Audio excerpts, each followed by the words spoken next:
बदतमीज और बुरे रवैये वाले शख्स से कैसे डील करें। आज की ये वीडियो खास तौर पर ऐसे लोगों के लिए है जिनको अक्सर बुरे लोगों का सामना रहता है और वो बदतमीजी पर उतर आते हैं। तो चलिए स्टार्ट करते हैं। नंबर 1, पुरसकून और होशो हवास में रहें। अगर कोई शख्स आपसे बदतमीजी करे तो आप भी उसके इस रवैये की वजह से गुस्से में आ जाएं तो ये इसका हल नहीं है, बल्कि आप उसके बुरे रवैये के बावजूद पुरसकून रहें। अगर किसी के बुरे रवैये की वजह से आप परेशान हो जाएं तो फौरी तौर पर आप कुछ कहने के बजाय चंद गहरे और लंबे सांस लें, क्योंकि अगर आप गुस्से में दिखाई देंगे तो कोई भी शख्स आपकी बात सुनने के लिए रजामंद नहीं होगा।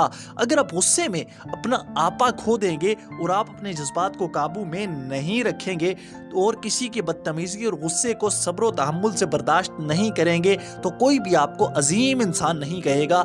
एक बात याद रखिए, बड़ा और अजीम इंसान वही होता है जो लोगों के बुरे रवैये और बदतहजीबी को सब्र और तहम्मुल से बर्दाश्त करे और कभी भी किसी बदतमीज शख्स की बराबरी करने की कोशिश ना करे। पॉइंट नंबर 2, बदतमीजी को बेहरमानी और शफकत से शिकस्त दीजिए। अगर आप किसी शख्स की बदतमीजी का जवाब बदतमीजी से देंगे तो आप में और उसमें कुछ फर्क नहीं रहा और आप भी उस जैसे ही बन गए। किसी शख्स के बुरे रवैये को दोस्ती, मेहरबानी और शफकत के जरिए आसानी से न सिर्फ खत्म किया जा सकता है, बल्कि आप अपने उस रवैये से उसे बहुत ज्यादा मुतासिर कर सकते हैं।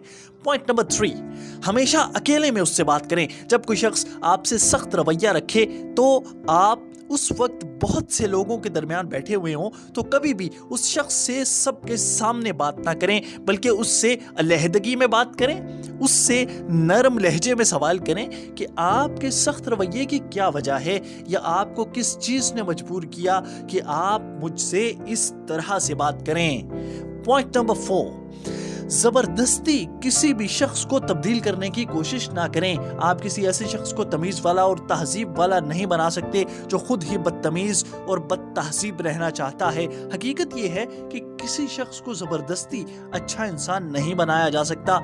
अगर आप ऐसा करने की कोशिश करेंगे तो हो सकता है कि वो मजीद बिगड़ जाए। पॉइंट नंबर 5, उस जगह से दूर हो जाएं। अगर तो किसी अजनबी शख्स ने आपसे बदतमीजी की है तो फौरन आप उस जगह से दूर हो जाएं और वहां बिल्कुल भी न रुकें। अगर आपको लगे कि वो मजीद बदतमीजी कर सकता है और अगर आपके किसी दोस्त ने आपसे बदतमीजी की है तो भी वहां से उठ जाएं बगैर कुछ कहे और बुरे तासुरात बनाए।